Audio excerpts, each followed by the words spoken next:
नमस्कार, मैं मनीष शर्मा, न्यूज 21 देख रहे हैं आप। हमारे राजस्थान बुलेटिन में आप सभी का स्वागत है। खबरों की शुरुआत करेंगे। खबर आ रही है करौली से।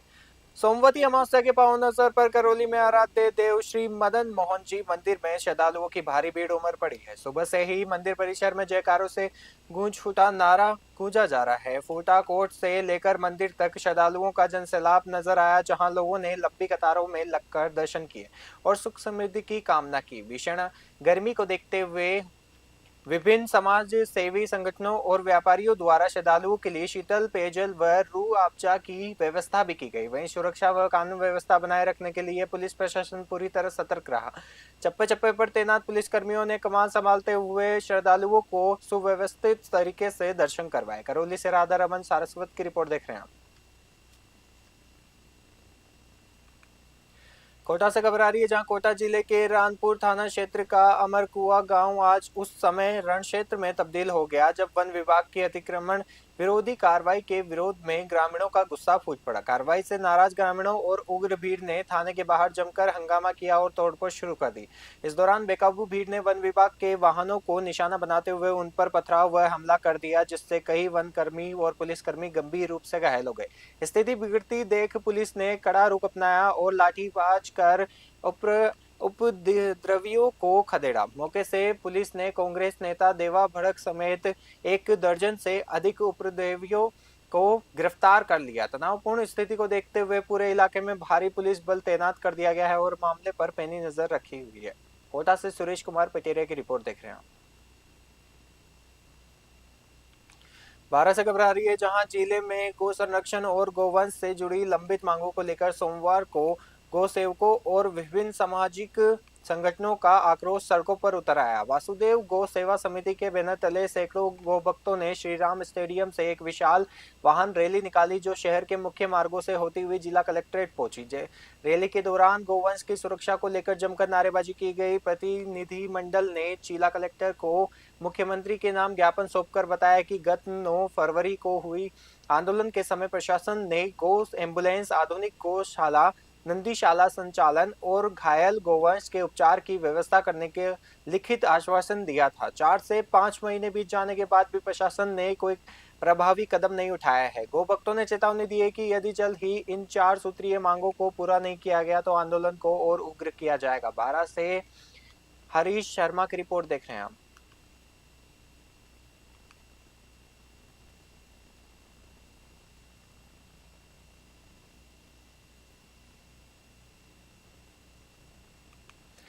बांदीकुई से खबर आ रही है, जहां बांदीकुई में कुछ दिन पूर्व जगदीश मीणा पर हुए जानलेवा हमले के मामले में आरोपियों की गिरफ्तारी और न्याय की मांग को लेकर पानी की टंकी पर चढ़ी उसकी पत्नी और बहन आखिरकार प्रशासन से वार्ता के बाद नीचे उतर गई। घटना की सूचना मिलते ही पुलिस और प्रशासन अमला मौके पर पहुंचा और परिजनों से समझाइश की। वार्ता के दौरान प्रशासन और पीड़ित परिवार के बीच कई महत्वपूर्ण बिंदुओं पर सहमति बनी, जिसके तहत पीड़ित के इलाज के खर्च के लिए सरकारी स्तर पर आर्थिक सहायता दिलाने, मामले में फरार शेष अपराधियों की जल्द गिरफ्तारी करने, जगदीश मीणा के छोटे भाई को नियमानुसार रोजगार उपलब्ध कराने के प्रयास करने और तथा परिवार की सुरक्षा के लिए 2 पुलिसकर्मी तैनात करने का लिखित आश्वासन दिया गया। बांदीकुई से गुमान मीणा की रिपोर्ट देख रहे हैं।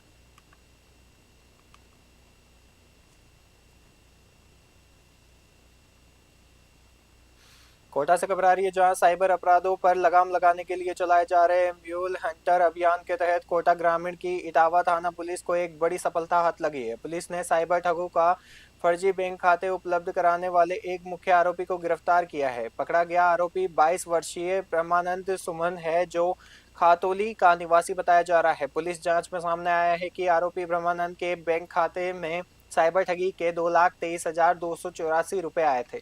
इसके अलावा उसके खाते से लाखों रुपए के अन्य संदिग्ध लेन देन का भी खुलासा हुआ है। फिलहाल इटावा थाना पुलिस ने आरोपी ब्रह्मानंद को कोर्ट में पेश कर 1 दिन के पुलिस रिमांड पर रख लिया है। कोटा से सुरेश कुमार पटेरे की रिपोर्ट देख रहे हैं।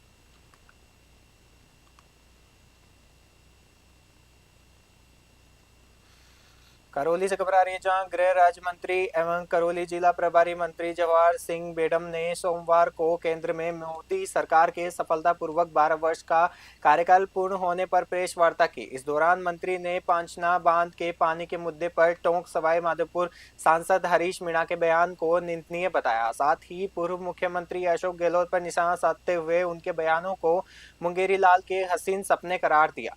पांचना बांध से नहरों में पानी छोड़ने के सवाल पर प्रभारी मंत्री ने कहा कि इस मुद्दे पर सभी पक्षों के साथ मिलकर बैठकर समाधान निकाला जाएगा। सरकार जल्द ही तीनों पक्षों को साथ लेकर आपसी भाईचारा कायम रखते हुए उचित जलापूर्ति सुनिश्चित करेगी। हाल ही में सचिन पायलट द्वारा किसान सम्मेलन में पूर्व मुख्यमंत्री अशोक गहलोत के खिलाफ तांत्रिक चंद्रास्वामी का किस्सा सुने जाने पर मंत्री ने कहा कि कांग्रेस की इस आर्थिक लड़ाई के कारण उनका स्तर लगातार गिरता जा रहा है और जनता के बीच उनकी खास खत्म हो रही है। करौली से राधा रमन की माफी चाहेंगे। करौली से राधा रमन सारस्वत की रिपोर्ट देख रहे हैं आप।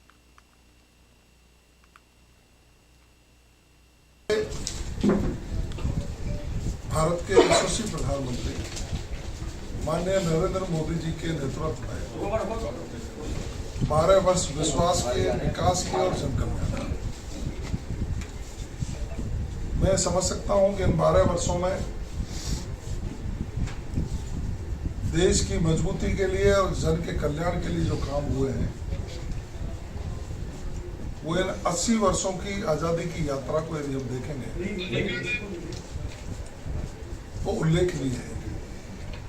इन 12 वर्षों में किसान को समृद्ध करने का काम, चाहे मृदा स्वास्थ्य कार्ड की बात करें, चाहे प्रधानमंत्री किसान सम्मान निधि की बात करें, चाहे यूरिया और डीएपी की आपूर्ति की बात करें और प्राकृतिक खेती की ओर लोगों को जागरूक करके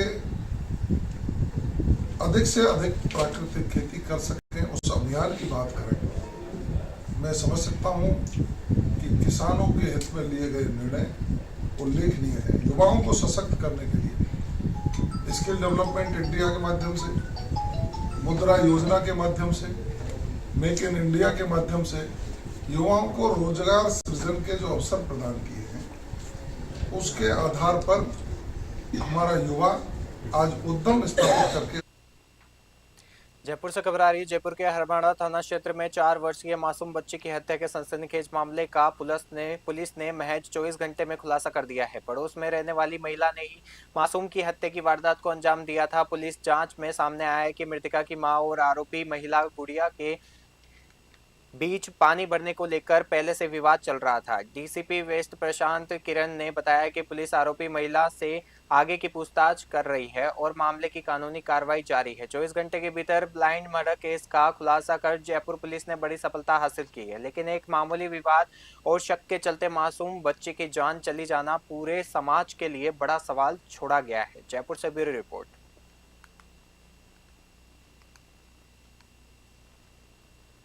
बाड़ी से खबर आ रही है। बाड़ी शहर में व्याप्त विभिन्न जन समस्याओं को लेकर भाजपा कार्यकर्ताओं का गुस्सा फूट पड़ा। शहर मंडल अध्यक्ष वंदना शिव हरे के नेतृत्व में कार्यकर्ताओं ने उपखंड अधिकारी एसडीएम को एक ज्ञापन सौंपा। भाजपा शहर अध्यक्ष वंदना शिवहरे ने प्रशासन पर गंभीर आरोप लगाते हुए कहा है कि बार बार शिकायत करने के बावजूद अधिकारी समस्याओं की अनदेखी कर रहे हैं।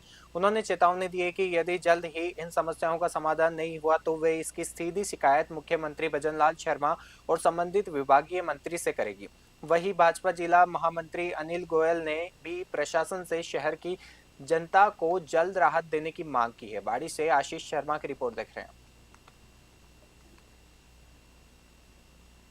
सेकंड नंबर पर आते हैं ईडीओ साहब, जिसमें उपखंड के मालिक होते हैं वो। अब उनको बताया समस्या को, एक चेतावनी भरे रूप में हमने उनको समस्या को बताया। हमारी सरकार है, हमारी सरकार के नुमाइंदे ऊपर बैठे हुए हैं।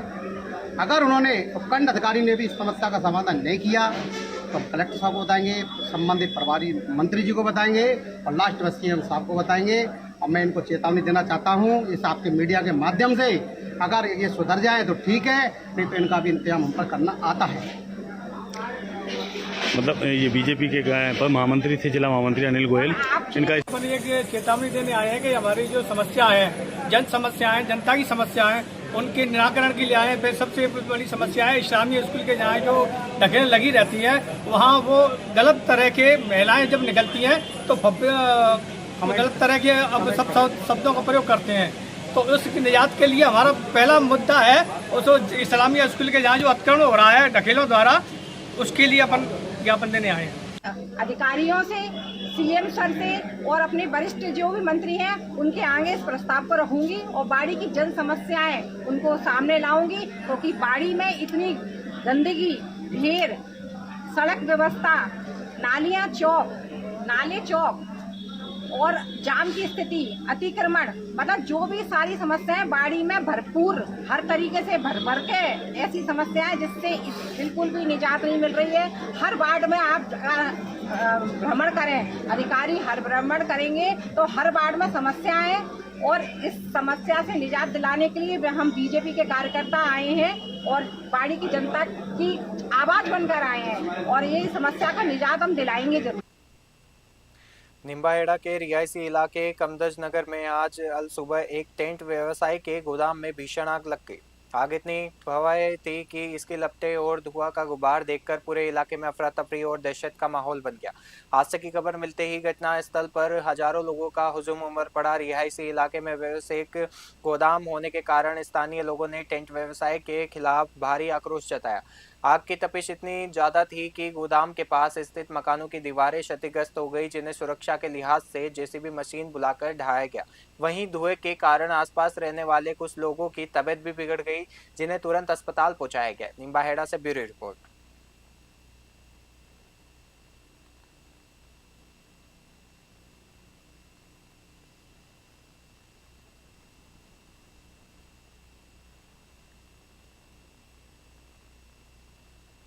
रायसिंह नगर के नगरपालिका परिसर के सभागार में 12 जून से आगामी 15 जुलाई तक आयोजित होने वाली शहरी सेवा शिविर 2026 से आमजन को बड़ी राहत मिली है। शहरों के विभिन्न वार्डों के लिए लगाए जा रहे इस विशेष शिविरों में लोगों की समस्याओं का मौके पर ही त्वरित निस्तारण किया जा रहा है। शिविर के दौरान भाजपा जिला मंत्री कंचन नायक ने मौके पर पहुंचकर व्यवस्थाओं का जायजा लिया। उन्होंने शिविर का निरीक्षण कर वहां आए नागरिकों की समस्याएं सुनी और अधिकारियों को आवश्यक दिशा निर्देश दिए। इसके साथ ही उन्होंने वहां मौजूद लोगों को राजस्थान सरकार की विभिन्न जन कल्याणकारी योजनाओं की जानकारी देते हुए उनका अधिक से अधिक लाभ उठाने के लिए प्रेरित किया। राजसिंह नगर से राजू शर्मा की रिपोर्ट देख रहे हैं आप। नमस्कार। राजस्थान के यशस्वी मुख्यमंत्री श्री भजनलाल जी शर्मा द्वारा 12 जून से 15 जुलाई तक ये हमारे कैंप लगाए जा रहे हैं। जो प्रशासन सभी, जैसे हमारे वार्ड में कोई पटों के हैं काम जो पेंडिंग हुए हैं, जन्म प्रमाण पत्र है, उन सभी के कार्य भी यहाँ हो रहे हैं। तो मैं सभी से अपील करती हूँ कि ये जो कैंप लगे हुए हैं 12 जून से 15 जुलाई तक, तो अपने काम सभी यहाँ हो रहे हैं, तो आप कृपया आएँ और इन सुविधाओं का लाभ लें।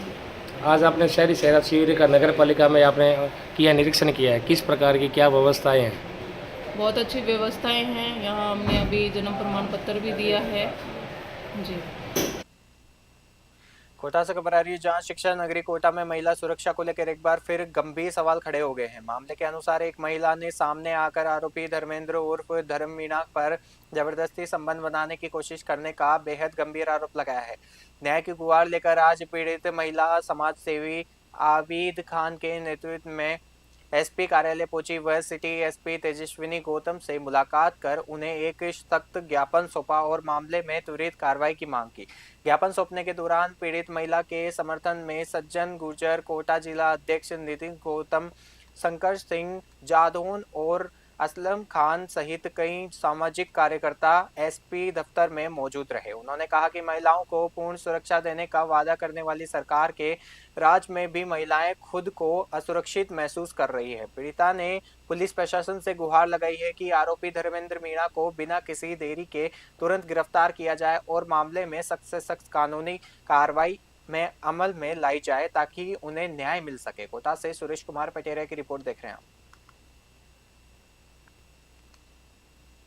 अलवर से खबर आ रही है, अलवर जिले के राजगढ़ ब्लॉक स्थित नवज्योति राजीविका महिला सर्वांगीण विकास सहकारी समिति लिमिटेड से जुड़ी महिलाओं ने आज जिला कलेक्टर कार्यालय पहुंचकर विरोध प्रदर्शन किया। महिलाओं ने कलेक्टर को ज्ञापन सौंपकर समिति में चल रही कथित वित्तीय और प्रशासनिक अनियमितताओं की निष्पक्ष जांच कराने और दोषियों के खिलाफ सख्त कार्रवाई करने की मांग की है। महिला प्रतिनिधि मंजू ने बताया कि इस समिति के अंतर्गत करीब 20 गांवों की महिलाएं आत्मनिर्भर बनने के लिए कार्य कर रही है। महिलाओं का कहना है कि वर्तमान पदाधिकारी स्वयं सहायता समूहों एसएचजी को मिलने वाले बैंक ऋण में जानबूझकर बाधा उत्पन्न कर रहे हैं, जिससे गरीब और जरूरतमंद महिलाओं को भारी आर्थिक नुकसान उठाना पड़ रहा है। अलवर से प्रदीप गोयल की रिपोर्ट देख रहे हैं। सर समस्या ये है कि हमारे राजीविका की तरफ से हमारे राजगढ़ ब्लॉक के अंदर 4 सीएलएफ चल रहे हैं। तो हमारे एक सीएलएफ नवज्योति, तो उसके अंदर 2 साल से थोड़ा ऐसे मैटर चल रहा है कि 8 गाँव ने अलग से कुछ इशू कर दिया है कि 29 गाँव का एक सीएलएफ है नवज्योति।